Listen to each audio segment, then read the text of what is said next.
Well, as a rule, it has to be in his class. Fluidity, that's why you see, it tries to make it so hard. You're actually fine. He had to teach a combination course. Very interesting.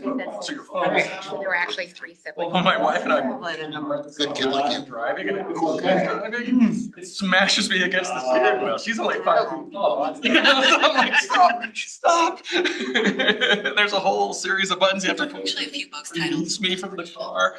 Strauss and Neil No, Howe wrote. All right, we're beginning this meeting, 6:30. Wench is the author of 2 seconds. Generations. Hello, everyone. Welcome back. Happy New Year. Gene Twig I'm wrote glad that Generations. It explores how technology impacts different generations, including Gen Z. check that later. I'm glad to have you here. I hope you got my note. Just to do a short reintroduction today, we're gonna take less than 2 minutes per person, hopefully. I just want to make sure that we know, kind of like reacquaint each other after a long time that we haven't seen each other, about 2 months. And yeah, I'll start. My name is Jose. I have lived here in Littleton for now 4 years. I'm into my 5th. Top 3 things or a few things that I learned in this process is we are dealing with a highly complex document that needs care. And that's why we are taking time to do this together. And I've really enjoyed working with you all, going through it, all of the insightful questions. One thing that I definitely think that we should think about is how our document gets revisions from now. Like, we have this mechanism. There's also other mechanisms, and I think we have to be careful to think about how we allow this very important document to have any changes. Looking forward to having more discussion on this, and hopefully we get somewhere today. Okay, I'm Phil. In 2009 to 2017, I was on the city council. Before that, I was with the South Suburban Board. And with all of that, I served on the Colorado Municipal League, National League of Cities committees, and such, and I've had a chance to visit a number of other cities. I was appointed to this group by Kyle Schlachter. I've lived in Littleton since 1990, so 35 plus years at this point in time. Some of my awareness is going through the charter this time through. I realized that not everything in the charter is adhered to. So specifically, so it's kind of interesting. It's kind of like the U.S. Constitution, where a number of bills that Bill of Rights, and some of the recently adopted or passed codes or zonings were more for economic development and to some extent conformance to state desires, guidance, and not necessarily in conformance with the comprehensive plan that was put together. So we have a bunch of documents that are out there in part of the city that don't necessarily align perfectly. And one of the things I'm hoping while we go along here, recognizing not everything passed last time. It was all asked to stand on its own. And my conversations with city council members over the last several months, they're kind of washing their hands a little bit, in my opinion, of what we're doing. They say they have a lot of confidence in us. And my hope is that we can focus on the things that have gravity, that can stand on their own as we go through them, so that if anything gets carried forward to the electorate, they are not confused by it, but it will be good. And just generally, I'm up for affordable, livable communities. And I know that the city stands on 3 legs.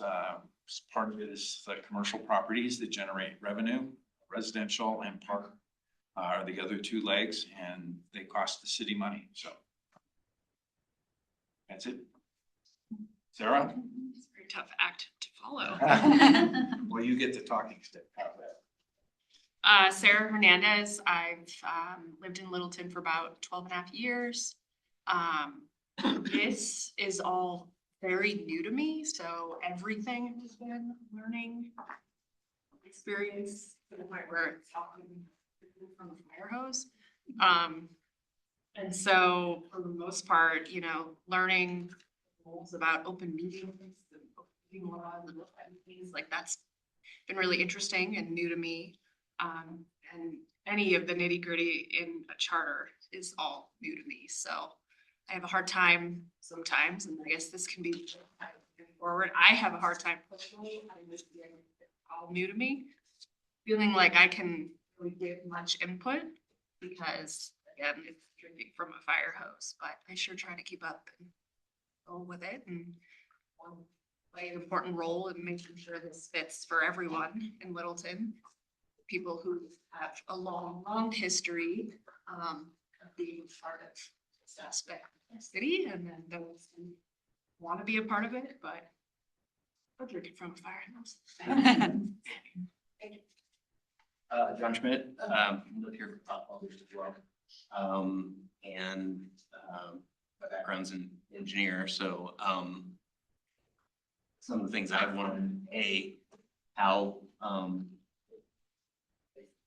old some of the things in the city charter are, and what is antiquated, and also how complex it is. A lot more complexity and interpretation, I think, than I would have thought was in it before. And so, and my goal in joining the committee was to help in the prudent process, keep the living document alive and well, and pertinent for the next few years. Please me for about 20 years. My husband and I are raising our kids here. We can't do anywhere else. They're both in Littleton Public Schools. I teach in Littleton Public Schools. This is my 16th year on a board or commission in Littleton, so I have a for the city as well. And I think my takeaways, my learnings were the same as my hope. I have learned the most from very thoughtful questions that all of you had, and the insights that might be different from mine that have challenged my own assumptions and made me really think about things a little differently. So I appreciate your questions. I hope to learn more and also be able to challenge my own ideas, as well as have all of us be open and listen to each other and do this, because this is a really great process to be part of. My name is Keely Quinn. I grew up in unincorporated Arapahoe County that I thought was Littleton. But obviously now know that I've known for a long time that that wasn't the case, but have always been around this part of town and was very, very grateful and lucky to get a house 2.5 years ago in Park. And I've started since then I've been really working on getting involved in the city. And I founded Big Pride Littleton and had 2 very fun and successful years. And then in April, joined the Arts and Culture Board. And now I'm happy to be serving in this capacity, even though it is, I understand, even that. And I'm really happy to be learning about the more intricacies of the government that oversees us, and be able to have some level of a say in it. It's been really interesting to learn just like the nuances and the like a lot of what is written isn't particularly straightforward and needs a level of interpretation. So. I'm Josh Stewart. I've been in Littleton proper for 8 years now, but I lived on the wrong side of Broadway for 13 years. Kind of like Keely, I thought I've been here the whole time. Raising our family here, there's no better place to do it, and I'm really happy to be here. I'm also on the Transportation Mobility Board because street safety is one of my key priorities, and I think Littleton could be a beautiful place where we take our assets, like our streets, and make them something of beauty that people want to use and see. All people want to use and see. So Some things that I've learned through this process is just how comprehensive the charter is. There seems to be a lot of minutia in there that I wasn't quite expecting for a governing document to have. Also, some of the, and I really want to go dig up newspaper articles because some of the historical ways this document has been used to deal with a timely situation, like the sale of a sewer plant or whatever may have been going on with some of these amendments. So it's just interesting to see how it was manipulated for whatever political purpose of the time that didn't serve anybody down the road. And also just how few times the city council has put out amendments. It's been mostly kind of initiatives. And so that was interesting for me to learn as well. My goal of being here is to kind of help shape this document into something that helps our elected officials, guided by voters, make good decisions, enact forward-thinking policies, and protect our community from short-sighted personal interests with long-term challenges for our communities. So that's what I'm here to do. My name is Phil McCart. I've moved back to Littleton in 2023. And when I first got to Colorado, I lived in Littleton in 2018 for a little while before buying a place in Parker and not liking it and moving back to Littleton. So I have learned a few things. There's a lot of technology written into this document. And it kind of makes sense because the pace of change when this document was written was very slow compared to what it is now. There is a large amount of details, like Josh was saying, that you wouldn't expect to be in something that is more supposed to be guardrails and general procedures versus specific things. A lot of that technology has led to things that don't make sense at all anymore, as well as things like having a volunteer fire department whenever we have a professional fire department these days that is not even under the control of the city of Littleton anymore. So just things like that. And things I would be interested in talking about is really largely what's already there. I don't have much new stuff to add in the recommendations, which is just getting rid of all of the old technology language, removing the volunteer fire department stuff, bringing it up to a state that we aren't looking at it going, well, that doesn't make sense anymore, right? But it makes sense to me why it was done that way back in the day. It shows a lot of care and thought was put into this by the people who wrote it and the people who have changed it since. It just needs to rip out all that stuff that doesn't make any sense anymore. My name is Billy Gooch. I'm just looking for opportunities to serve and volunteer in my community. My wife and I bought our house in Littleton about 12 years ago, as apparently there was a big gold rush on. Three thoughts that I've had is that, 14 heads are better than one, 17 honorary heads. Everybody has their own personal and professional experience that they bring to the table, things that one person might not think of, another one does. Piggybacking off of what Phil and Josh said, a lot of things are defined very specifically when it's, whether it's, dollar amounts or numbers of voters or the specific type of insurance bond we have to have. And in Coran, who but he's like, that hasn't been used in decades. That's not a thing. And I don't even know how you would get one of those in this day and age. So, it's a double-edged sword. You think you're trying to be specific, like to cut off all loopholes, but then you lock yourself into something that, may not be pertinent a decade from now. And then the other thing that I've learned is it's easier to, examine every single word and sentence and phrase that's on the page. And it's more difficult to imagine, a big idea that is wholly absent from the document. Tam Sincere. I have lived in Littleton also 12 years. Originally from Sacramento. And some of the things that I have been consistently thinking about as we are going through this charter is who our audience is when we start recommending the things. Are voters gonna understand it? Do they care that we have a volunteer fire department in our charter, even though it's wrong? So I think my goal is to kind of weed out the things that are irrelevant or outdated and tighten up the things that need to be tightened and loosen up the things that need to be loosened. Trying to right size it for how Littleton is today and how it may be in the future. There are things that you don't want to like hedge out other things for the future, like we talked about the debt ratio, right? The debt ratio was like 3 point some odd%, whereas state is 10. So is that helpful? I don't know. Maybe if you're an economist, I'm not. But things like that, I would like to see kind of corrected and also frame those questions in the ballot appropriately so that there's a broad, clear understanding when people say yes or no.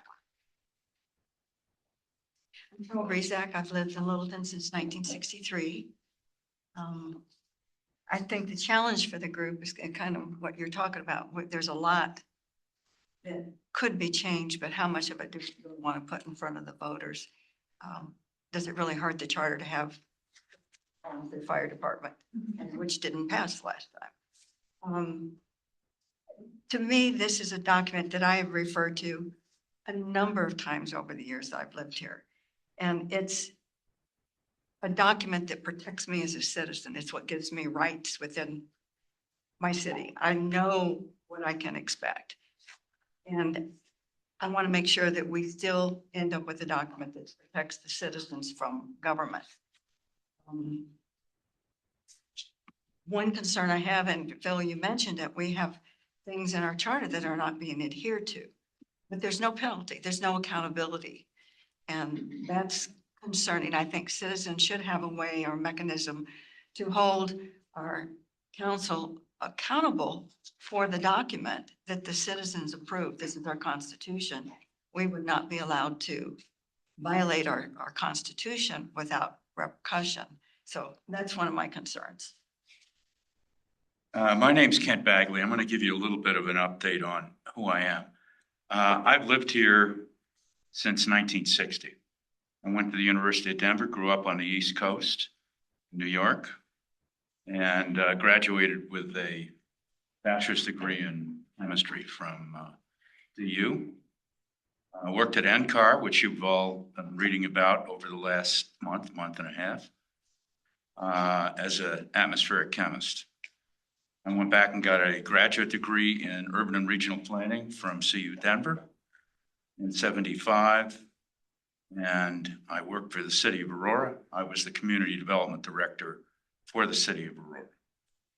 I started my own business in 1992 after being a commercial real estate broker involved in many transactions, one of which was the creation of Central Park, which was Stapleton. Forest City came here, and I was involved in that transaction. So that gives you some perspective on some of my background. I've served on the Planning Commission and the Transportation Mobility Board for periods of probably 10 years as chair in both of those. When you ask the questions about things that I've learned based upon this, is that I don't know any of you. I know 3 people. Harold, Phil, and I know Josh a little bit. I knew I'm out. And the big thing that has come about to me is that there are many, many different views as presented by the 14 different individuals that were appointed by the council. So we have to try and mesh that. The committee members don't know one another. I mentioned that. And I really appreciate the fact that we're doing this. I think this is an exercise that's important. And what we need to do when we think about the charter is we need to be evolutionary and not revolutionary as relates to let's change everything. And I'm an incrementalist. So doing things incrementally and really thinking about it. What's the insight? We need to focus on the charter changes that are critical for the future of Littleton rather than minor issues, which are cleanup stuff. That's my comments. Hi, I'm Carrie. Nice to see you all. Let's see, I've been a resident of Littleton for 12 years, 13 years, so I apparently was also part of the rush. But I've lived within 20 minutes of my current address my whole life. I'm a business person. My entire background is business. I'm a student of business, I like to say. I currently I serve as a consultant to many large companies that you've heard of and some that you don't. Right now, I'm working with the world's largest aluminum manufacturer. Really random, but super interesting business if you've never experienced it. So I'm the type of person who I'm a habitual volunteer. You know, I like to, for me, the gap between interest and action is very short. For some people, it seems to be very broad, but it's not hard for me to raise my hand and get busy in areas where I have an interest. For me, the most interesting things, I should back up and say I have a lot of government experience. I've spent the first half of my career on the federal side, mostly in support of the warfighter, so embedded with the military, handling the business end of operations. So I have a lot of government experience. I have a huge heart for city, state, local governments, based again on my experience. One of my prior jobs was for a firm. It was a boutique firm that designs and customizes budgeting software specific to the public sector, which is a very unique area of the world, if you will. Not many people understand how city government budgets work and the type of software that would need to support that. So to me, what's been most interesting is actually hearing from you guys, what you need, what's working, what you see. We have, I have a busy life, so does everyone here. We only hear and see a small snippet of what goes on in this building. So just hearing from you and your perspective and like your day-to-day and kind of the things that you run into or the things that you really like. That's been really helpful for me and something that I value a lot. So I'm just here to contribute the best that I'm able and help keep Littleton a great place for people who live and work here. Thanks a lot, everyone. Well, so now we get to start dealing with some of the major changes or proposals that we have. I wanted to ask if there is a desire to just do it by, like, whenever we went through some of these things, we kind of talked a little bit about it. And if we go through it again, we'll be reminded of what we talked about. And if it's something that you want to propose, I would like to know if just a simple show of hands, so we don't have to vote, like secret ballot. Is that okay with everyone? We don't vote anyway. Well, not vote to add it, No, but we would do by consensus. right, that's, so. Sorry, I'm a clerk, the word. I understand. We agree upon by a show of hands instead of agree upon by writing your name and saying yes or no. I think that's like the easiest way. Is anybody against that? I mean, like. You're against it? Okay. Citizens in. Okay. It will just make our process a little bit faster, and if there is something that we feel split about, Well, we can always put a pin in it and come back to it. Yeah. I think it's gonna be really important to get through this because we do have a limited amount of time. We're scheduled to go before council in a study session in April, which means we have this month, February and March to get through it, really look at those recommendations and have those conversations, is this the hill we want to die on, right? Like, is this something we feel really important about bringing forward? Is this something that can maybe be a secondary recommendation? And there's nothing that says council will look at these and want to put any or all of them on a ballot this year, next year. They may decide to spread some of them out, right? Some that are less crucial. And so we really need to look at this work as something that may feed council questions on the ballot until we convene the next charter review committee. So what I've done is I've created a little matrix, and I have tried to capture, so that second column is committee recommendations, conversations, things like that. The third column is staff recommendations. Some columns have both, some have none, some have one. And then in instances where this is something that was part of the original charter review committee, may have gone to the ballot, I've tried to capture that information as well. I think there are a couple of sections that we may have to spend a little bit more time on because we kind of, I don't want to say glossed over them, but we did kind of hit on them knowing that we would have to have a deeper conversation at some point. So I want to make sure we have time to do that. The one thing that I do want to note is we are not looking necessarily for proposed language. What we're looking for is this section, we are recommending a change, and this is why. If council opts to put any of these on a ballot, they are going to look to staff to write that ballot question. Right? Because we want to make sure that the verbiage is something that's enforceable, legal, it's not overstepping our authority as a home rule municipality. Any questions on that before we start going? I have a general question. Yeah. Can you send this to us? As we go through it and make additional notes, I absolutely will. This will become kind of our new parking lot. Oh, okay. This is our new working document. That's all I need. Yep. So it'll be an active or a live red line document. That's my intent.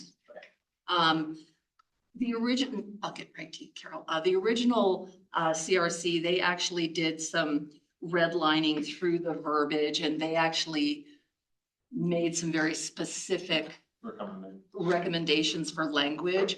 We really want to avoid that. First of all, it may or may not be useful, so why invest the time in doing that? But yes, if we decide that we're not going to touch a section, and you'll see there are a lot of sections with no notes because it didn't rise to that level, then yes, this will be an active red line of sorts so that you can see where we are. Will we have the ability to see the verbiage that they draft?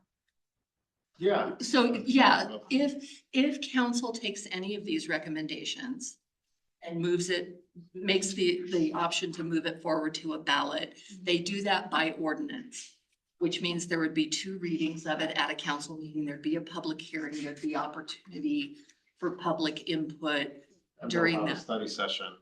Well, on the 14th, they would have a study session, but we wouldn't be talking about ballot language necessarily. What I'm saying is like, there'll be a study session before the ordinance. Not necessarily. No, okay, not necessarily. Not always. Yeah. There might. There might be, but opportunities for realistically, public there would be a first reading of the ordinance and then a second reading with public hearing. And so, yes, that language would become known. Any member of the public would have the opportunity to come to that second reading and public hearing and say they have issue with the language or whatever it is, right? And ask for amendments to the language or voice concerns. I mean, ultimately, these would be council's ballot questions. That's what this body is here doing, is helping council get through this, what you've all realized is a very comprehensive document. And to kind of help them form their questions. Yeah, because you know how the telephone game works. Yeah. This group comes up with, we'd like to see XYZ for this reason, and then by the time it gets relayed to staff, who then writes it, who then sends it to whoever.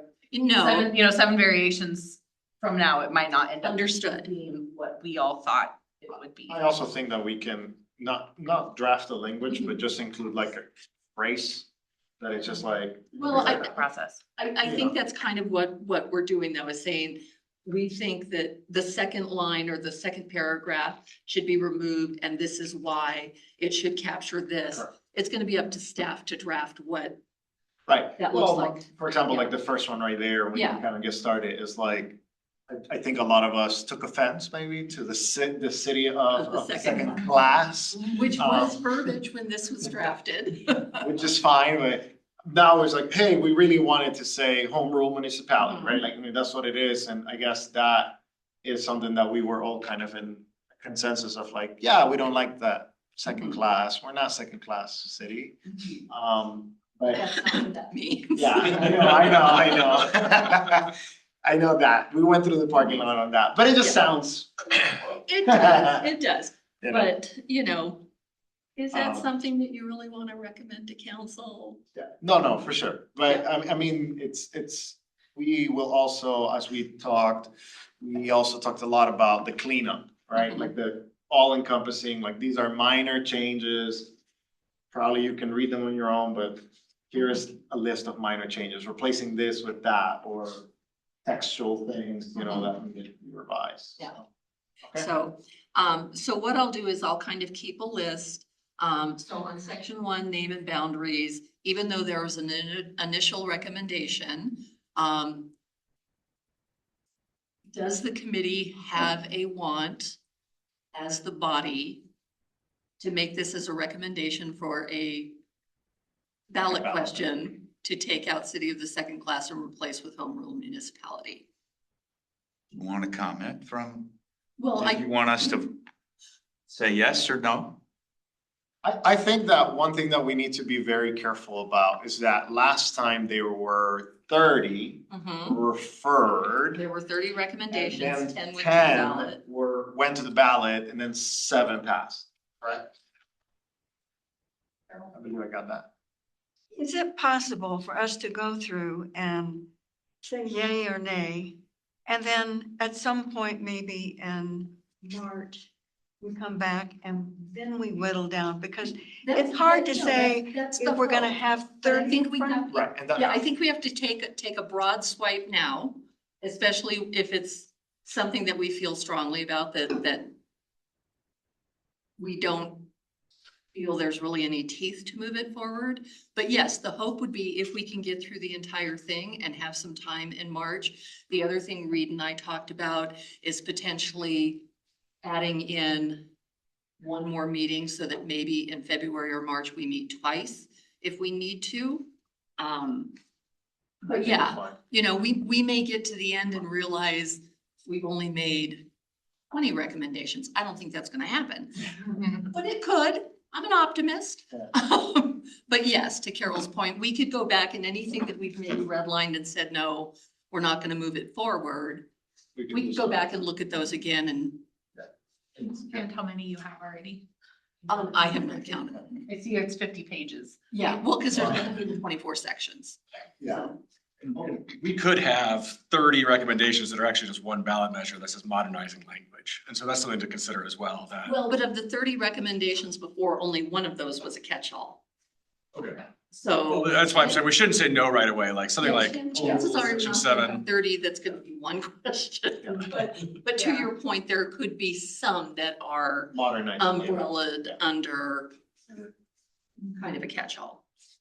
We keep coming back to, is this just textual cleanup that will not affect anyone or anything? Or is this actually impactful to the city and its operations? Right. Like, should we be classifying this? This is just a textual change. Adding Douglas and Jefferson and calling us home rule is not gonna change anything. Correct. If you want to put some notes on this one, Colleen, I mean, you could just label it as one element is making it factual, and the second element is modernized. Well, so my hope during this first round was, and we can do that. What I was hoping to do is with some of these recommendations is to either flesh those out if we think we're gonna move them forward. But if we don't think we're gonna move them forward, I'm gonna do a strike through and we can come back to them. I personally think this should move forward in the whichever way. The main reason is because explicitly stating that we're home rule, I think is important for our charter. And I think we have recognized that in other areas like the definitions and like, other areas where we kind of need to anchor that point. That's just my opinion. So are you asking for us to say yay or nay? Yeah, let's, any comments? It wouldn't make sense to go through and say, yes, no, maybe. I mean, I think we're gonna have a lot of cream rising to the top here. So if we have 30 absolute yeses and then 30 maybes, maybe we focus on Yeah, yeses. So I think a good idea, maybe too. that way we can kind of prioritize. This one's a maybe for me. Okay. To be honest, I feel like there's bigger fish to fry. Sure. But I think if we look at it in that way, it might help when we get to the end. And Colleen, you won't have as many yeses for us to go back and review. So that's just a Yes, thought. no, maybe, it does, I like it, I like that, okay. Well, let's do that, let's start with this first one, yes, home rule and. Just one second. Discuss it a little bit. Oh, yeah, no, that's fine. Just one second, if you don't Yeah, mind. no worries. I actually like, if we could maybe synthesize, I like your comment and I like your comment a lot too, Billy. Because I think, I don't actually know, and I would defer to this guy here. Is it inconsequential? Is this change of verbiage inconsequential? I don't actually know from a legal perspective as if it is. To us, it feels like it's simply cleaning up and modernizing language that truly does not make any sense at first read. So, and I really liked your idea of, could we maybe categorize, and not to add more work for you, but add something to our grid that just says, is this of consequence? I don't know how you want to word that. Does this truly change something material, or is it literally just modernizing the language or the spirit and intent? Yes or no? And then have, what was yours? So I think your suggestion was take a first pass now, yes, no, maybe, see how many yeses we have at the end. If we've got way too many, we obviously need to change our course. Right. And then we're gonna have to go hash through the maybes as well, or yeah, the maybes as well. And then I liked your suggestion as well of adding another dimension to this table. Tell me if I'm not recapturing this correctly, but adding another dimension that just expresses. Substantial change. Yeah, or- substantial or just modernizing, cleaning. Uh, I don't know what you so, guys think. so if I understand correctly, the process should be, we read it, like what the change would be, we determine, is this substantial or not? That's the first pass, and then yes, no, maybe. What do you guys think? Does everybody like that? Okay. The only thing I want to add is I don't like the term modernizing because that implies better. Right? So I would like the term like legally compliant, right? So. That's fine. We need. Getting in the. We There's a lot of modern things maybe not now. No, not right now. Okay, sounds good. All right, let's start with this. Okay, yes, Carol. I was gonna say, this would be a maybe for me. We have in the prefatory synopsis, a statement that talks about that we're self-governed under the home rule provisions of the Constitution. So if it's there, it is not necessary. We have it. Okay. It's just that in the state statute, there's a definition and a portion that relates to home rule city. It needs to be really adhered to. Hopefully. If this is a substantial change, that's our first question for this one. Well, no, I think we need to see how many are yeses, how many are nos, and how many are maybes. Well, what we said is that we were going to answer the first question is this substantial? And then move it to the yes, no, maybe. You're suggesting classifying both, or classifying every single provision as Substantial consequential or, yeah. and then yes, no, or maybe. And I think Colleen is suggesting we only classify substantial if it's not a no. Okay. If everybody says no, then we don't care whether it's. Right. That's fair enough. If there is enough nos in the room, then we'll Understood. move on. Okay. Otherwise, we are not gonna get through this. That's fine. You're right, you're right. It's 10 minutes on the first item. Yeah, we have spent far too much time, Okay, so. so, yeah, I can understand that. So, most people don't- I would doesn't get a matter. feel for yes, no, Okay, maybe. yeah, If we have sufficient yeses and maybes, is it substantial or not? then we can move on Fair to enough. that. Staff column will probably help us on way. Well, right now, the staff has no recommendations on this because. Well, no, I know, but like, as we move down, if there's something in the staff column that might help us clarify. Right. Wait, but yeah, so to clarify, we're gonna not be discussing. We're gonna go through and kind of quickly. Correct. That's correct. Yes, no, maybe. Yes, and then we're gonna come back to which ones are the most yeses so that we can discuss what to move forward. Love it. Okay, section 1, committee recommendation to add both Douglas in Jefferson County as a reference, replace reference to city of the second class with home rule municipality? Yes. Raise your hand. 1, 2, 3, 4, 5. No's. 1. Maybe. 1, 2, 3, 4, 5, 6. We are gonna call this a maybe. So 6 maybes. Yeah, that's Sure. more than I yeses. see, yeah. Okay, second one. We talked about at this time to include the definition of home rule municipality, what that actually means. It seems that the staff says to not include it in the section, but include it in the definition section under 7. Yes, to adopt this one. 1, 2, 3. In the section, in this section too, not in the definitions section. Oh. Does Did the staff talk about why they said what they said? Because this section speaks just to the form of government, not necessarily, it's a council manager form of government. It really has less to do with that home rule provision there. And if we add the home rule definition to our definition section. It explains everything else in context. I understand that. Okay, so added to this specific section number 2, yes. No's. 1, okay, no's. That means then over here, we will call this a yes. Right. To go with the Yeah, to go to number 7, yes, correct. Powers, we did not have We any had nothing there. amendments or discussion when it comes to that. Okay, let's move. Number 4, construction of words. 5 as well. Nothing. Number 6, define owners. Will that go under 7? Well, I think there was a want in this section to define what owners meant for detachment from the city. Because owners can mean something different in different sections, so I don't think you want to have that specifically in your definitions. I think the term owners here is contextual. Reed, would you agree?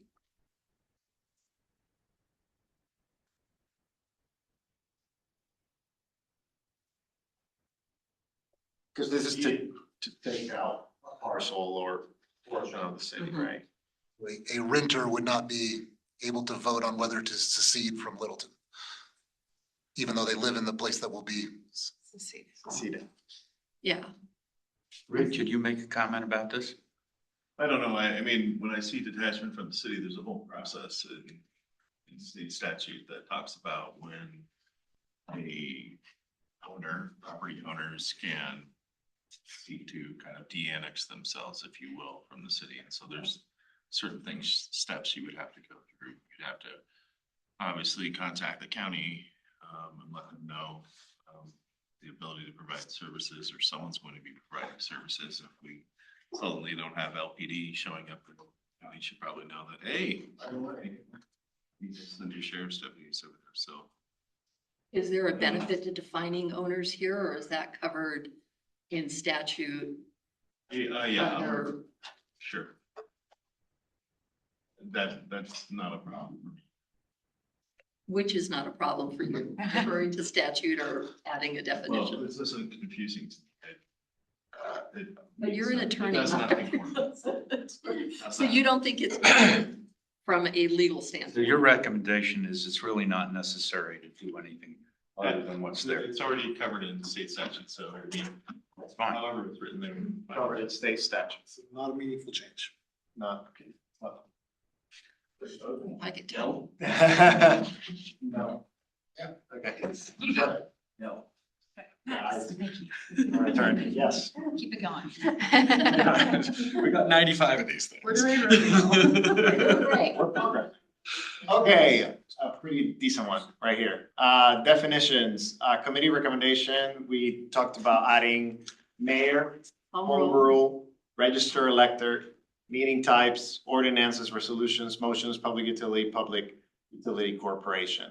To be added so that they're whenever it's referred to in other parts of the charter, it's clear what we're talking about here. So, and I put a note here that the first charter review committee made these same recommendations. It did not make it to a ballot. So that does not mean we cannot make those recommendations again. Just know, and it was a different council then, so we have to take that into consideration. But I think councils in general, try to have an idea of the pulse of their constituents. So, yes, no, maybes. Do we want to give it another shot? I don't have it. Yes, seems like, Home rule and publication or just home rule? well, at the time, the previous council only, the Only previous. one of those two. No, but are we voting on home rule and publication? Well, recommended. We recommend Just the top. home rule, register elector meetings, ordinances, resolutions. Definitions for different types of meetings, all of the things. And we could come back to it and say like, maybe this one's not Right now, are we necessary, feeling it's a yes, but the though? feeling is a yes, to Yes. include the definition. Footnote. Yes. Yeah. We're not voting. Quick agree. Show of hands. Show of hands, quick show. Go Vans, thank you. And I would add to that, Colleen, that a number of those items, our citizenry is confused, if not the council itself. But I'm gonna say the citizenry is confused about those items. And so I think at least taking a shot at it. Absolutely. is right. Okay. Number 8, In the legislative. How many yeses did we have on that? can we show again Almost yeses on everyone. definitions? I think if we have more 1, than 2, half the room. 3, 4, we're not 5, gonna 6, 7, 8. 7 is more than half. Yes. Section 8, amending the charter. We did not have it. I wanted some clarification. Right now, if this remains untouched, it means that any amendment that is referred to the voters passes by 50% majority, correct? So, yeah, You had two competing that we would go to, whoever. Whoever has the most. yeah.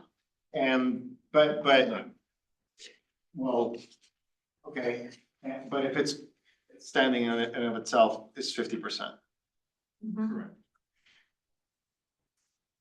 I would at least want staff to consider, this, I started thinking about this, over break, and I was just thinking like, I personally don't feel comfortable with that reality, that it's just like, oh, we have an amendment and 50% of people decide that. But When it comes to the, clarification, that's called out in state statute in the Constitution on how you amend a charter. We don't get to change how we amend our charter. if I understand correctly, you can do some research into this, but I may be mistaken, and this is maybe why I would like to refer it to staff to investigate. As a home rule city, we can be restrictive in this specific area. Read what your take on that.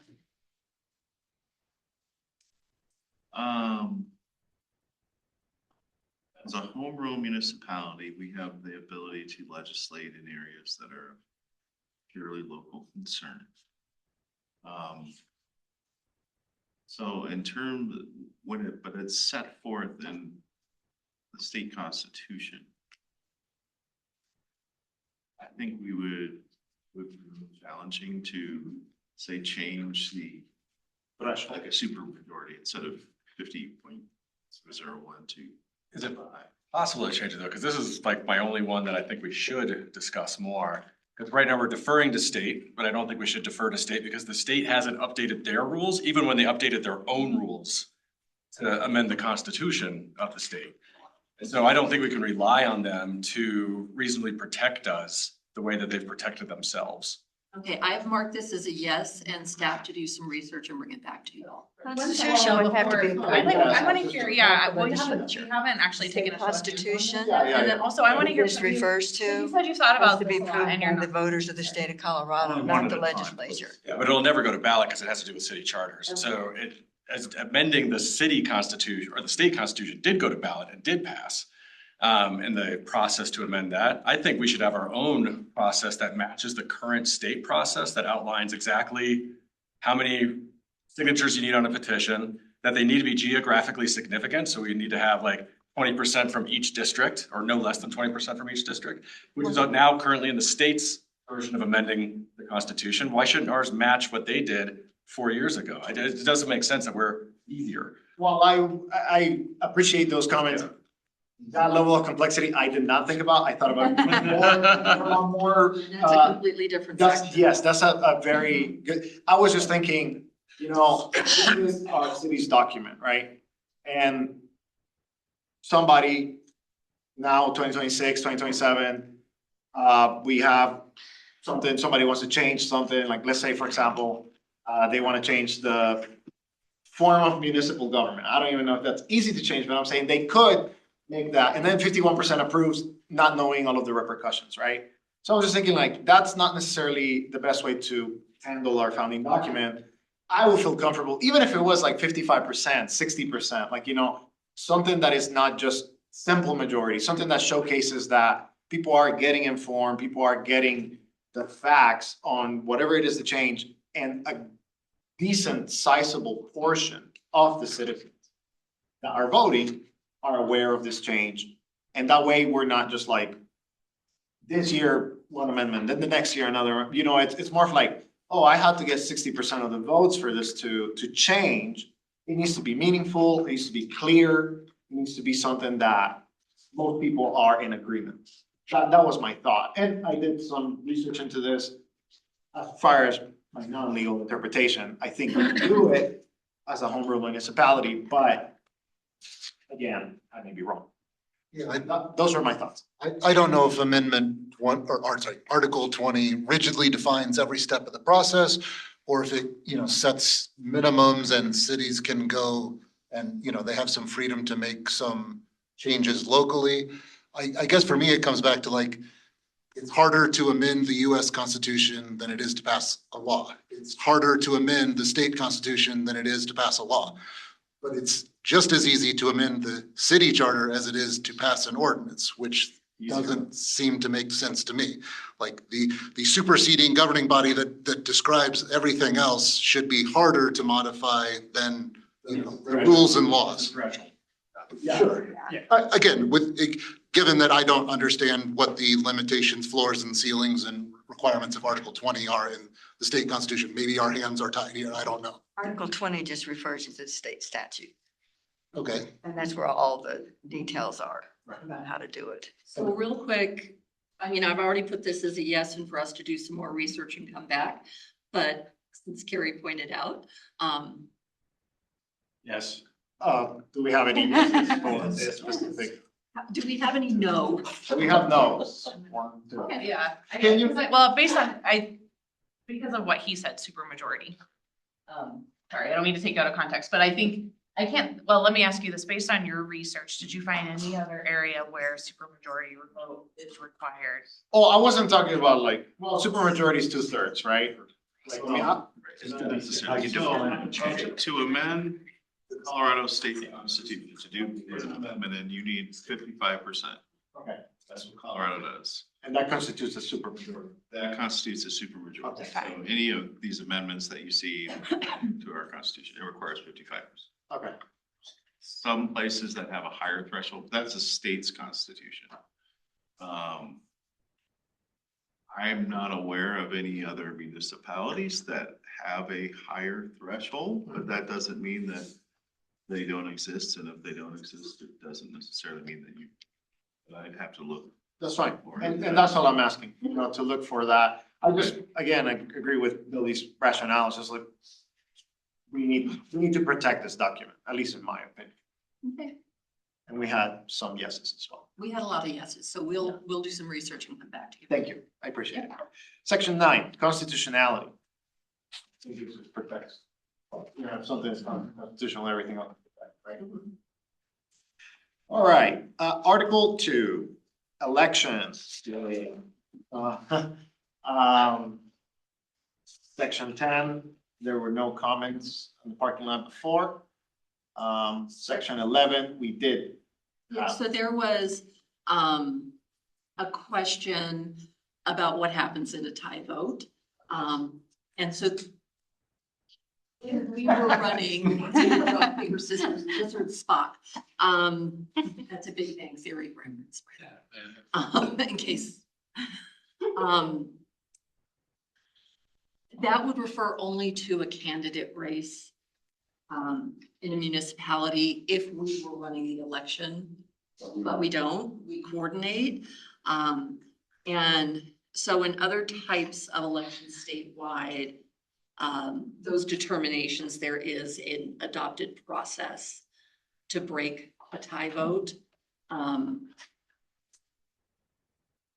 then you will see there's a staff recommendation to abolish the election commission and combine it with an existing commission. So there would still be many of the responsibilities of the election commission, just not housed in our charter. They would be in code as part of whatever that board morphed into.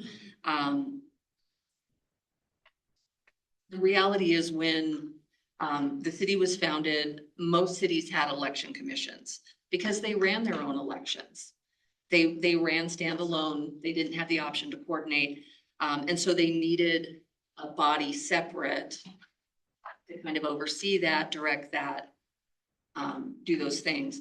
As we have progressed, as things have modernized, as we have been able to go to coordinating our elections with other entities, for ease for our voters, less confusion, more cost effective, all of those things, there's less and less need for an election commission. Most municipalities that I have reached out to have abolished theirs years ago. I am sensitive to the fact that we are in a time in our country where any talk of, even for appearance sake only, removing some kind of election protection may not Be sit well. be welcome. No, so, well, this is my recommendation, and I've spoken with other staff members, and it is supported. I don't know how strongly I feel about it being that. Because we still have, we still have the opportunity to combine it with another existing commission. They would still meet the same way, they would still do those things, but now we would have a body that has more than one purpose. Where does the staff think it should? Licensing? Yeah. That makes sense. It would be part of the licensing commission, essentially. That's the conversation that we're having. For a couple of reasons. You know, right now we have two commissions, like the election commission didn't meet at all last year. There was no reason for them to. And for me, seeing our citizens who so willingly want to participate, volunteer, be a part of something, get appointed to a body when I know They're not gonna meet. they're not gonna meet, a little disingenuous for me. Do I remember you saying that basically the only thing the election commission has been doing is just census redrawing every So 10 years? That was their biggest thing. There are still a couple of provisions in here that would involve decisions from the election commission, but there are things we haven't run into. And so we feel I feel by combining them with a commission that already exists that does meet, there's nothing that says we couldn't have an agenda with multiple types of things on it, right? Yeah. So what commission would you say? Licensing. What? Licensing. Oh, okay. Mhm. And the only thing that would require us to do in our code is change the terms for the licensing commission to 4 years instead of 3, so that it matches up with what our charter says for election. So, I'm just thinking about how we go through our interview process for the various commissions. Generally, I wouldn't have looked for concerns or considerations in the appointment of folks to the licensing to be the same as the appointment of folks to what would be the responsibilities under the election commission. So I'd like to hear of other options. Mhm. Well, like I said, I'm not recommending that we send this forward to council right now, but ultimately it is something I would like to see happen. But not now. Let's do it. Yes. So is it for abolishing the election commission or for, I guess, are we just ignoring the Well, the tie vote is just a no, The but vote was a discussion, because we were trying to figure it out, what happens, you know. we're just skipping the tie vote because it's irrelevant. That's correct. We were talking about the election commission essentially removing it. Staff recommended that. But there are comments that add to the context. Well, and I would just say whether or not this is a yes, no, or maybe, it will not, or not, won't necessarily preclude council That's correct. from combining them anyway. Yes, that's correct. Yes. Would you state the question? Yes, no problem. So. Yes do to we abolishing. agree to abolish and That's what I- combine Yes to abolishing the To- election correct. commission and combining with an with an existing existing commission. commission? Yes to that. 2, 3, no. 1, 2, 3, 4, 5, maybe. How about a not now? Or not now. 1, 2, 3, 4, 5. So we are in maybe to no territory. No, That's fine. Yeah. I'm just gonna do that. that's okay. Okay. All right. Number 12, municipal elections. Yes, we did chat about, I did ask about, odd versus even year elections. And we had some discussion on that. Is during the period of the, what was? So this just speaks to when polling places Are open. need to be open.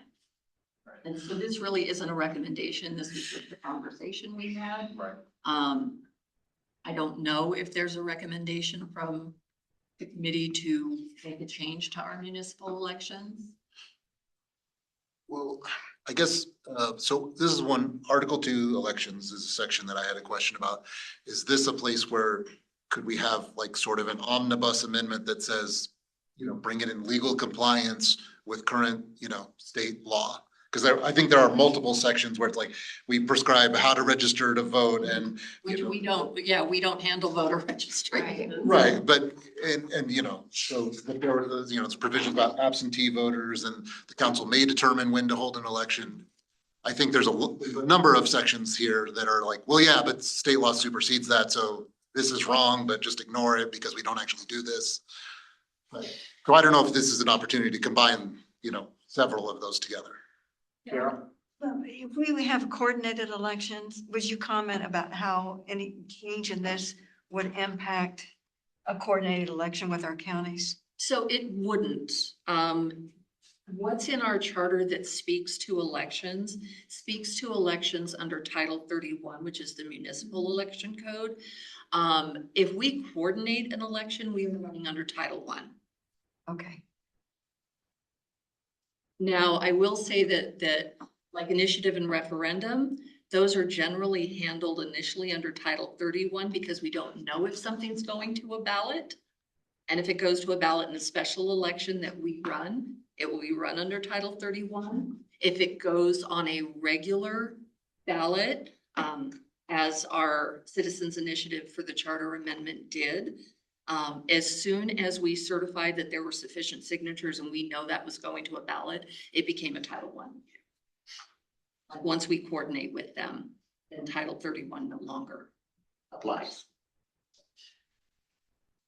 So Billy, then would you want to come back to this section and take a look at how we may do some more broad cleanup?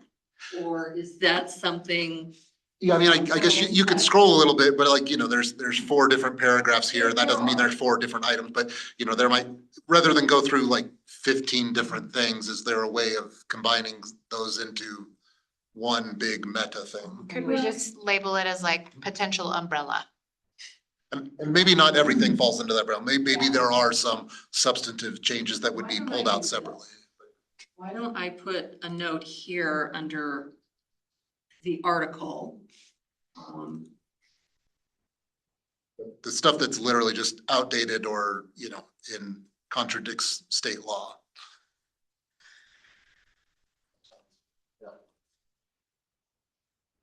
And then we can come back to it. I would like to see a show of hands on the top of section 12, which was regarding odd versus even year elections. That is something that we can modify, correct? We can make a recommendation. Right. I'm saying, yeah. You have a comment? No, oh, okay, sorry. I'm a big fan of even year elections in general. There's just more participation across all. There's more voter participation. I will tell you that more municipal questions on an even year election fail. Because people have ballot fatigue. Because they're focused on federal questions, they're focused on state level. They may pay attention down to the county or a special district. By the time they get to the city, it is no. Also makes it easier in odd years because you're still allowed to make amendments and then nobody shows up for that election. So you're able to sneak things through into our. And then the other issue is even year elections are partisan elections. Municipal elections are nonpartisan by nature, and putting us on even years makes them partisan elections. By law, that we're nonpartisan. So. Nonpartisan just means that there's not a D or an R on the ballot, right? So it's a fairly new thing because people who are interested will. I don't think it is, not in this day and age. I would argue that all day long. But my point being though is I think more participation is better than less participation. And more even participation is better than less even participation. So that's just why, at least me personally, I like the idea of us. I'd probably argue the other side of that one, Phil, which is it's hard enough when you're canvassing for candidates to get focus on municipal issues when it's already confused. I can tell you how many times I was asked about the ACA and did I have a position on the ACA, which has nothing to do with municipal code. Jose, are you asking for a vote? Yeah, I'm just asking to show of hands if it's not of interest Want to recommend it. look at recommending moving us to. So for me, I think I agree with Phil, like, I think more participation. I've seen the data on But you've seen data on voter participation, not on municipal, on what happens to municipal questions posted on. The dips are pretty significant. In what I. Should we be voting on a yes or no and coming back to these conversations Yeah, later? I think we're fundamentally. Have a vote. Not having conversations. Can you just restate, before we vote, can you just restate exactly what a yes would mean and what a no would mean? Yes, so a yes would be to consider recommending a change from an odd year to an even year election cycle for our municipal elections. Okay. So yes. I'll go for yes, and we're coming back to discuss these things, right? Not necessarily if there aren't enough yeses. Yeah, that's what I mean. Like, that's all we're talking about. 1, 2, 3, 4, maybe. And that's 1, 2, no's. 1, 2, 3, 4, 5, 6, 7. What is it? It's fine. Okay. Boulder had moved theirs to. Okay. That's good to know. Just for fun. And it's Boulder. So. Just for fun. It's the Republic of Boulder. Okay. Voting ends at 4:20, it's. All right, section 13, registration. First. Real quick, can we revisit our current goal is to go through this and decide what it is that we want to continue to talk about. That's right. So when we raise our hands to say yes, no, or maybe, we're not putting in stone. No. That anything's going anywhere. Anything that says yes or maybe, you will come back I'm to. just concerned because we're on section 13 and it's been 40 minutes. I will take that a step further and say, I know exactly what all my yes, no, and maybes are. You don't even have to read it up there. I'm sure all the people in this room probably. You angels can send the head of a pin. We can accelerate a little bit of the pace. I That's- think it's that's fine. important to look on the surface, yes, no, maybe. And if you really think you want to come back, then be a yes or a maybe. And maybe limit the conversation and argument, myself included. I just get passionate about elections. Understood. Um, Also, there are some Does empty that help? sections. If there's clarity needed on the question, Absolutely. then but otherwise. Okay, registration, this was our previous CRC committee recommended the inclusion of minimum residency requirement to match statute, but that was not referred to a ballot. Correct. And staff says registration with the city clerk does not apply unless we're running a special election, even then voters are referred. So, Yeah, we do no registration here. okay. Should. So non-consequential, Such a nice that's man, how I'm I sorry. read it. So we don't do this. So this is one of those things, is it eating any hay if it stays in there? That's right. It's a reference document for a citizen. It's good information. It's not hurting anything. That's my point, is it eating any hay, right? So should we take this as, Move on. Yeah, this was just information. sounds like move on. Agreed. Okay, we had a question. So, yeah, so, it does conflict with state law. Statute is 8 days. However, again, these things apply to if we are running a standalone election. Which we don't. Which we don't, very often. We have run 3 in my tenure. Seems about every 7 years, whether we need one or not. It's not a challenge anymore. So if I understand correctly, in your opinion, it's kind of like leave it alone or remove it? Do we want to? How critical is it? Is there a place where it would be needed? Potentially, but again, we don't do registration and we don't do absentee registration. That's all done through the county. Okay, so then, Not needed. Is it hurting anything by being there? Leave it alone. all right. I hear a lot But of. isn't that the, Point of a review is to get yeah, out that stuff. to get stuff out that is no longer pertinent? Do we want to call this a maybe? Yes, or maybe? Let's vote. Yes. No's. One, maybe. It's a maybe. Yeah, it's a maybe. Let's just revisit it. That's fine. That's fine. Yeah. I'm fine with that. We had a question, why 50 signatures on the nomination petitions?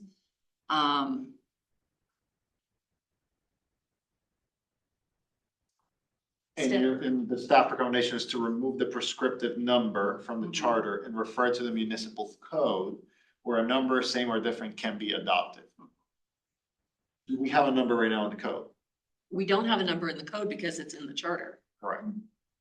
Okay, So anytime we make a recommendation to refer to the code, that is code that would likely have to be written should a ballot question pass. Which is not unlike our charter amendment that recently passed. Once that passed, then you have to amend the code to match that. right. And we did have a conversation about percentages, you know, Because we had some, how it's determined for at large versus per district, you know. Okay.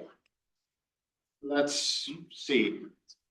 Whoever would like to discuss this further to see if we recommend it, which is a change of sorts, to take either the number to out. take the number out or to put percentages or Well, to. I think I We would say can take it discuss. out and refer it to the code, because the code then, that's fluid, right? Like if state statute changes and gives you a different, Number. either a number or an equation. It could be adopted quickly. That's fair. Okay, if you want to discuss this in the future, yes. 1, 2, 3, 4, 5, 6 no's. 1, 2, 3, 4, 5, 6, 7, 8. No. Okay, We're staying at 50 signatures. okay, that works for me. Voting.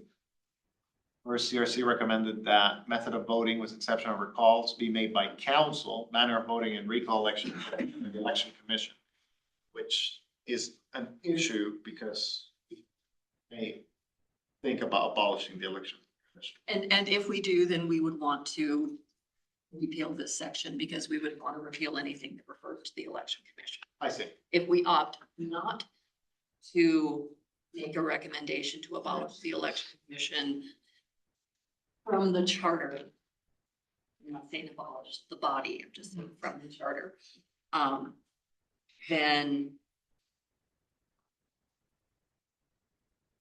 I don't think it's necessary to touch it personally because we need to have the discussion whether we're going to. and then we can come And back then to anything if- that yeah. mentions election commission. Correct, because if we repeal the election commission, then everything that mentions it will also have to be repealed as well. I think that's the larger conversation. Correct. So this is a revisit if. Yeah, correct. Yeah, we've already got a note on the election commission. Trigger us to come Yeah. back here. This one is related to absentee registration. So we already said no to that. Um,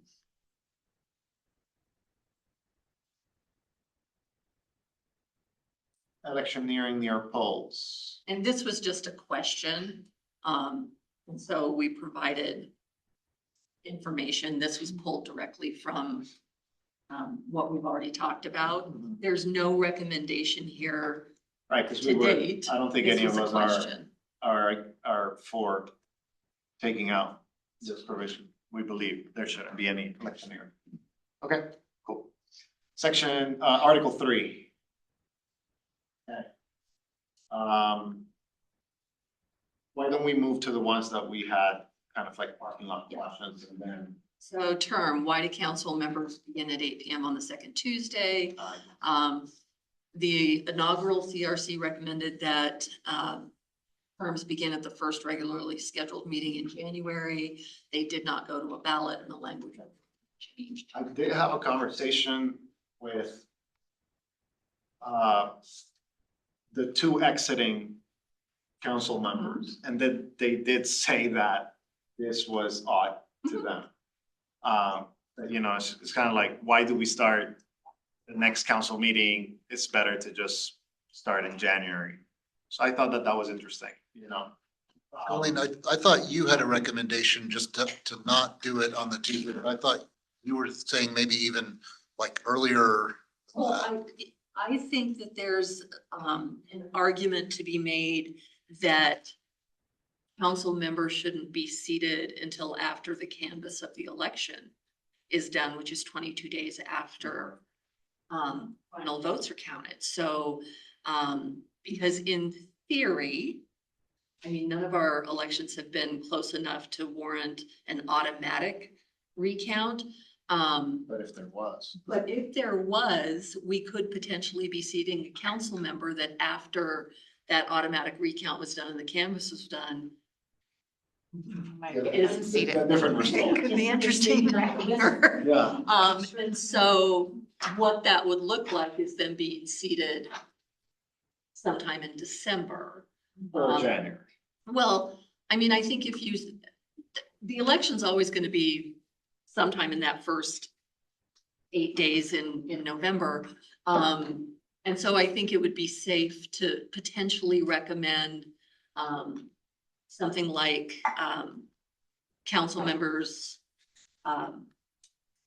could be seated at the first regular meeting following the final canvass of the election or something Sure. like that. Just do January. Well, Do you like January? Makes it easy. We're So do we want to bring back the same recommendation? Thanksgiving. I think it's something that we should consider discussing personally because, I mean, again, I did have that conversation. We're talking about the period of time where the city's budget is finalized and submitted. It's done in October. You know, it's done in October, but it's, there's components that are part of that which is dealing with also recognizing the special districts that might be in the city and this comment period. September, October. We went to November in one of our special districts, so. You shouldn't have. I wanted to talk to someone. Because the city didn't watch, because it was in transition. So. So we're comfortable, well, do we want to see if we're comfortable bringing this back for a January recommendation? Should we, yes, should we bring this back to further explore maybe a recommendation? Yes. 1, 2, 3, 4, 5, 6, 7, 8. Yes. Yeah. Okay. Trust us, it's weird for us too. It's that 8 o'clock thing. We had a question in legal, age requirements. Because Because when of the the time. was adopted, it was 21. Is there Appetite to change it? to change it to? I don't think so. I'm not sure I want a 19-year-old on campus. Yeah. I think that's a no. Anybody disagree? You can raise it. Yes, anybody wants to, oh, really? There you go. All right, we have one. You have one? Do you have one yes? One yes. Well, the other part of it was, people that work for other municipalities are also banned. Correct, that's a different question. Let's talk about the age. Okay, okay. Same qualifications. No, but I was just talking about the Yeah. age qualification. So, I think we're in agreement to not touch that. okay, But now, yes,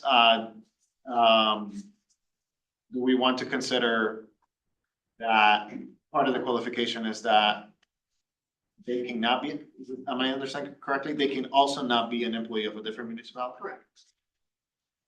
That's already there. Yeah, but the question is why? Why can't they work for another municipality and serve on council here? Taking the proprietary information. Yeah. Using. Yeah. So, yeah, I mean, there's certainly logic behind it. The first CRC says that they attempted to remove that, any other municipality from the last And it line, did not go to a ballot. and they did not go to a ballot. Why is this even a question? Like, aren't y'all busy enough? Well, there is a question out there, To invade been it. asked about, which is folks that not only are employees of municipalities, but potentially employees of other jurisdictions, Special districts or. either special districts or the county or the state, that our interests don't always align. Correct. How many times have anyone made the questions about whether they should be on an index? Judicial. A couple of times on planning commission. Yes, we have. And one who was in city. Yeah, this one refers to though council member. Right. So are we suggesting that we expand this? Or at least consider it. Consider to Say yes. I would do. Okay, Consider What's the question? the question would be you're saying to expand to include special districts. to include, Special district, state, county. that means that no employee of the state can be a city council person? Right. That's fine, I'm just trying to get clarification. Yes. Okay, if people, yeah, let's see if they're. And federal government And is on there as well? And nonprofits. So we will. Kyle? It is. Well, I mean, let's see if there's appetite for it, that's fine. So the question is, should we expand this clause to also include county, state, federal, Other governmental entities. other governmental entities? A more broad definition of governmental entity. Are you saying like police officers? Firefighters. No. They're employees especially. They work for Well, the police government. officer would be. So Employee. I believe, That's cool. so I believe I was the one who originally raised this question. And I thought my original intent was that we should remove any other municipality because if I'm the IT guy for Inglewood, do you think I'm gonna bring down the city from the inside? It's a long game where I'm gonna get on the Littleton City Council. Tried to remove that and it never made it to a ballot. Sure, I understand that. Yeah. But I think it just turned into like anybody that works for a government is automatically disqualified, suspect, and treated as. Well, you can vote no, Well. sure, you know, which is fine. Right, but Just But you, we Billy. also have elections and we can say, hey, just so you know, this guy's a firefighter. If that worries you, don't vote for firefighters, rather than everyone in a special district is hereby forever banned from ever running for So then office. do we want to come back Understood, and you're have a right. broader conversation on this? That's the question. Yes. Okay, I'm gonna say yes to the broader Broader conversation. conversation. broader conversation, 1, 2, 3, 4, 5, 6, 7. My hands are down, by the way. Yeah, it's still 7. Is that a half vote? I don't think we should expand it, but if you guys wanna have No, I think it should be removed. further conversation. You had 7 votes, so that's To, a to, yes. That's a yes. to further conversation. I noted it. Okay. I wonder about Kyle's. So committee recommendation to remove second paragraph. This had to do with should a seated council member, if they run for mayor, have to resign from their position in order to run for mayor, so that that seat would then be open for another candidate to run to fill, Correct. right? So. That's the way it is currently, right? Correct, which Right. is, so if you look at what happened in our past election, Driscoll didn't have to do that because he was termed anyway. He would have had to run for his own district as well. But if somebody else with time left on their term, the way this is written, decided they wanted to run for mayor, they would have had to resign their seat so that we could have opened that up. It puts districts, 2 of the districts at a disadvantage because they may only serve 2 years if they have any That's correct. aspiration. So I think this is one we should definitely review. Review and potentially bring back. 2 districts and 1 at large, Yeah. correct, yes. Yes. So we do want to consider this recommendation to council? Yes. Well, that's a lot of That's a lot of yeses. yeses, We're yeah. just gonna put yes. No, yeah, I think With some it's. exclamation yeah, points. Definitely puts it two of the 3 of the districts, like, 2 districts and an at-large. at large, yeah. Yeah. Seems like a trip. Okay, section 27. Let's head down. So this is where we talked about adding definitions in section 7 to cover study sessions, regular meetings. We kind of covered that in definitions earlier. And then, Staff says to follow statute. well, in regards to executive sessions, because there are some caveats in here that we are limited to what we can hold an exec session for compared to what statute allows. And so the staff recommendation, as it relates to executive sessions, would be to follow statute to allow more latitude.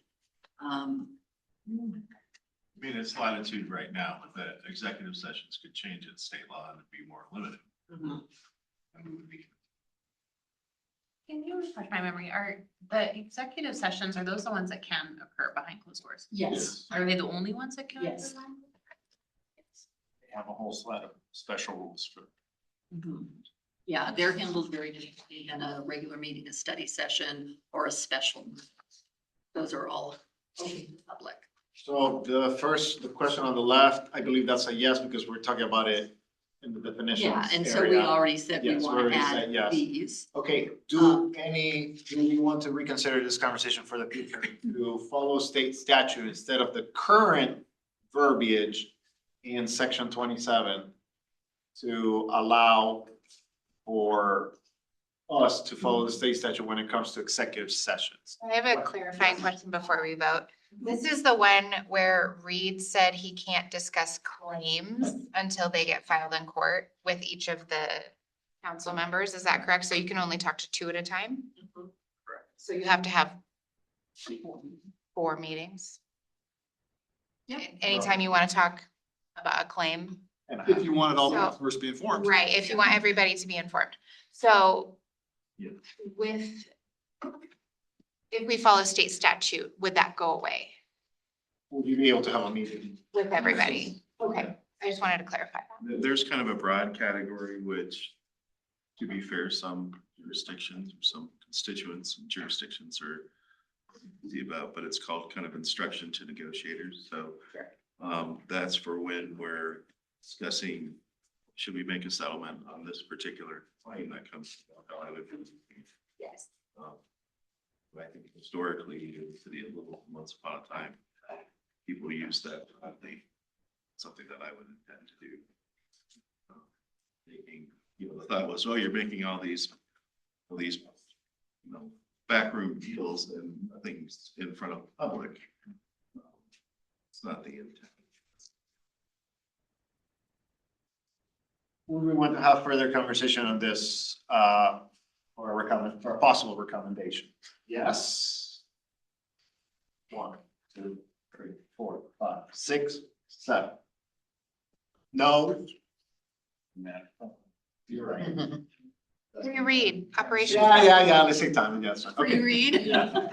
Reread. All right, Okay. that was a lot, that's a long. Yeah. Okay, section 28, not us, but the first CRC recommended to remove reference to elected officer and replace it with council member. There was a verbiage change. It did not go to ballot. Language is unchanged in the charter. Do we want to retake that? I don't think it makes a difference. Personal. No, okay. I don't know. Okay. So then what?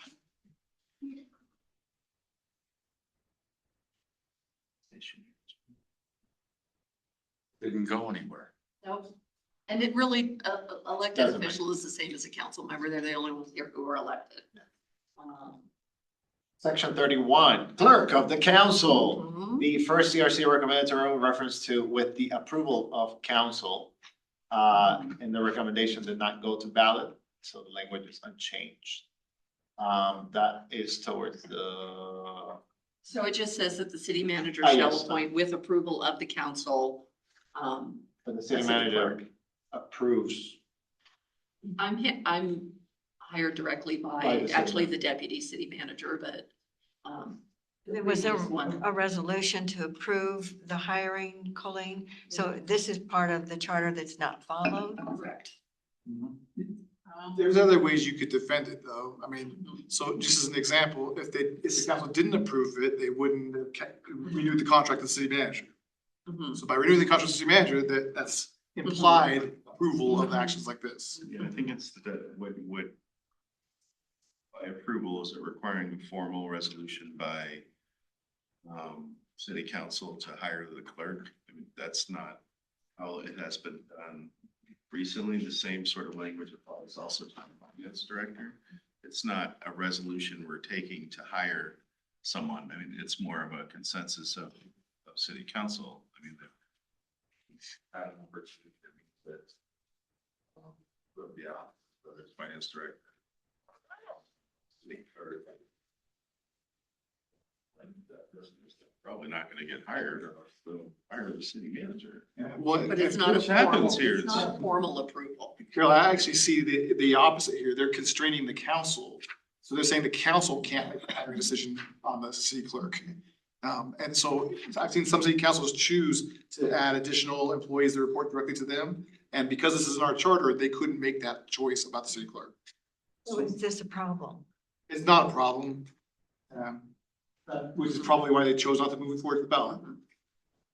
It's a little weird. It'd be nice if it wasn't in the charter, but The at the mayor same time, teases it's me okay. about it, but. Yeah. Didn't go anywhere before. Yeah. Likely it won't. Here, if we do it. Okay. Any appetite to the contrary? No, okay.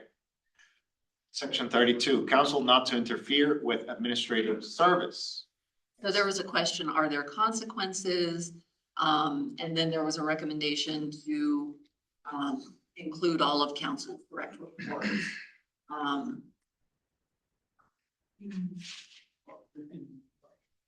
Let me talk about a real life example that was kind of, one where our hands were tied, because charter doesn't say anything.